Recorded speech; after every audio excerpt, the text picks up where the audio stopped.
네, 안녕하십니까. 김 선생의 서울 이야기를 진행하는 강사 김효입니다. 이번 시간에는 일본의 독도 침탈에 맞선 팻말 전쟁이란 제목으로 말씀을 드려보도록 하겠습니다. 왼쪽에 보이고 있는 것이 바로 일본인들이 세운, 독도에 세운 팻말이라면, 오른쪽이 우리가 세운, 독도에 세워진 이 표지석이라고 보시면 되겠습니다. 이 독도 팻말 전쟁이 시작되게 된 것은 1952년 4월 28일 날 미국과 일본 사이에 샌프란시스코 강화조약이 발효되면서부터가 되겠습니다.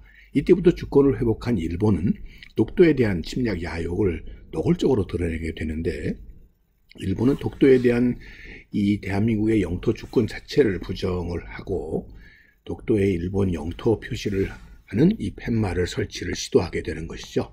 이로부터 이 팻말 전쟁이 시작이 되게 되었던 것입니다. 우리나라의 경우는 이 평화선이 선포되고 난 뒤에 일본은 이를 무력하기 위해서 독도가 자국 영토라고 하는 팻말을 반복적으로 세웠고, 우리 측은 이를 제거하고 또 교체하는 일이 반복이 되면서 하나의 조용한 전쟁이 시작되었다고 보시면 되겠습니다. 1952년 1월에 이승만 대통령에 의해서 발효가 된 것이 바로 이 평화선이라고 하는 개념이 되겠는데요.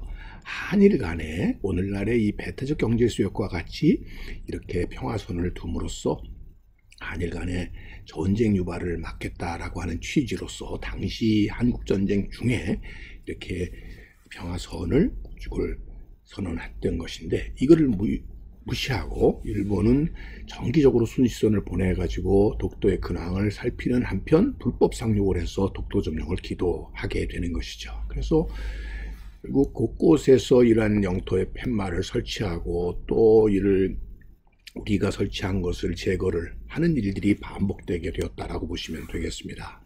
당시 왼편이 일본 측에서 세운 팻말로서 시마네현 오치군 고카촌 이 다케시마라고 하는 것을 쓴 이런 팻말을 세우게 되면 이를 또 대응해서 대한민국 경상북도 울릉군 남면 독도 지표라고 하는 이런 표지석을 세우면서 맞대응을 해왔었던 거라고 보시면 되겠습니다. 이런 일들이 54년 이전에서부터 시작을 해서 계속적으로 팻말을 설치하게 되면 또 한국 측은 이를 제거하고 우리의 또 팻말을 세우는 등의 이런 일들이 반복되었다라고 보시면 되겠습니다. 그래서 끊임없이 이렇게 치워졌었던 일본 측에 세워졌었던 이런 팻말들이 되겠습니다. 자, 이런 일들이 반복되는 과정 속에서 이 독도에는 많은 인공 조형물들이 세워지게 되었는데, 최근에 조사에 의하게 되면 90개에 달하는 인공 조형물이 있는 것으로 이렇게 파악이 되고 있습니다. 이 인공 조형물 중에는 영토 표석 같은 것도 물론 있고요, 각성문 종류, 바위에 새긴 글씨 종류도 있고, 위령비도 있고, 또 좌표,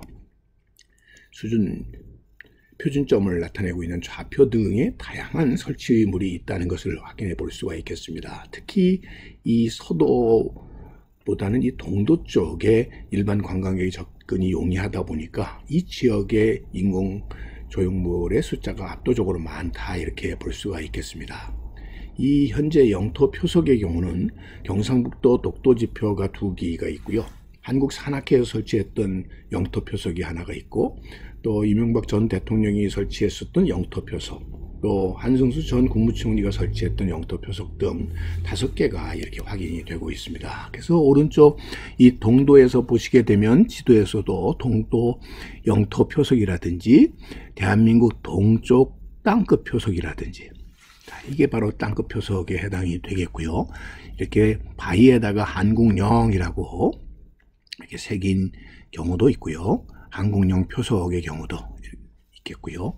자, 기점 표석 같은 경우도 지금 여기서 여러분들 확인해 볼 수가 있겠습니다. 자, 이렇게 바위에 새긴 것뿐만 아니라 이게 준공을 하면서 이렇게 흔적을 남긴 경우들도 있게 되는데, 1947년 8월에 조선산악회가 출범을 하면서 울릉도 독도 학술조사단이라는 게 편성이 되어서 독도를 탐방하게 되고, 이 당시에 일본인들이 세웠었던 이 팻말을 뽑아내고 그 자리에 조선 경상북도 울릉군 남면 독도 1947년 8월 20일 조선산악회라고 하는 이렇게 팻말을 세웠었던 것인데, 이 팻말도 일주일 만에 일본이 이를 철거했다고 하는 것이죠.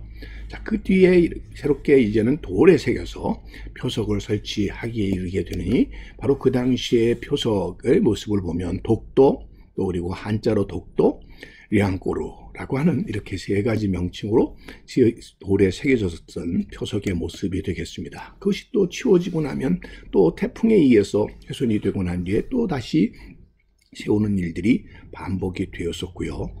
자, 이런 과정 속에서 오늘날에는 2015년도에 독도, 그리고 영어와 한자로 독도 코리아라고 하는 팻말을 썼던 것도 세워진 바가 있었는데요. 이것도 지난 9월 태풍 때 유실이 돼 버렸던, 그래서 여러분들 그 흔적만을 지금 볼 수가 있게 되었다라고 볼 수가 있겠습니다. 이렇게 끊임없이 이 팻말과 표석을 세워왔었던 것이 통해서 독도에 대한 영유권을 우리가 주장하는 하나의 노력이었었다고 보시면 되겠습니다.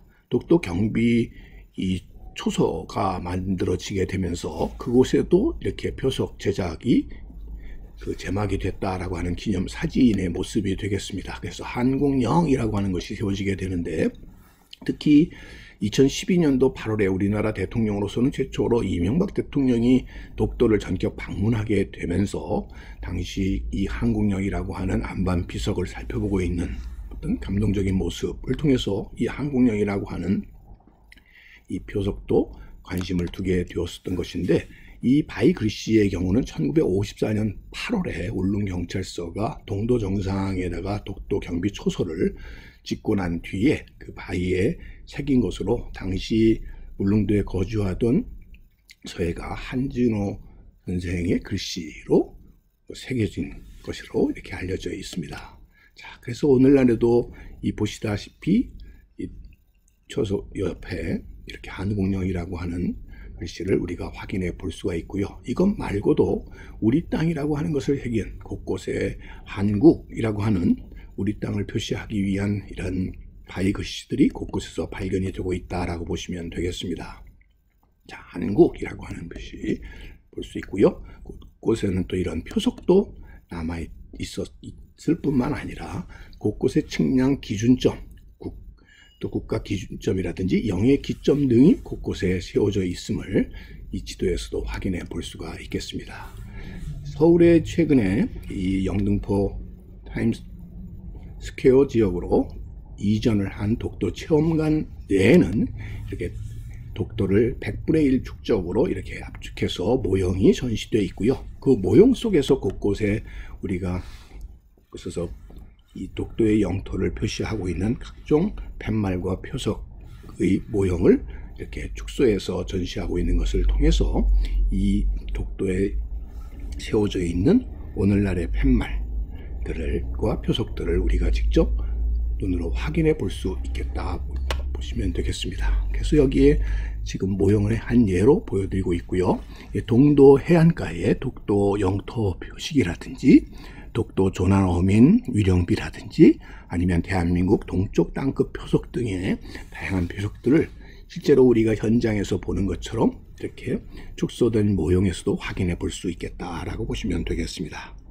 자, 오늘 이 시간에는 일본의 독도 침탈에 맞섰던 팻말 전쟁에 대해서 꽃밭을 가꾸는 김 선생이 말씀드렸습니다.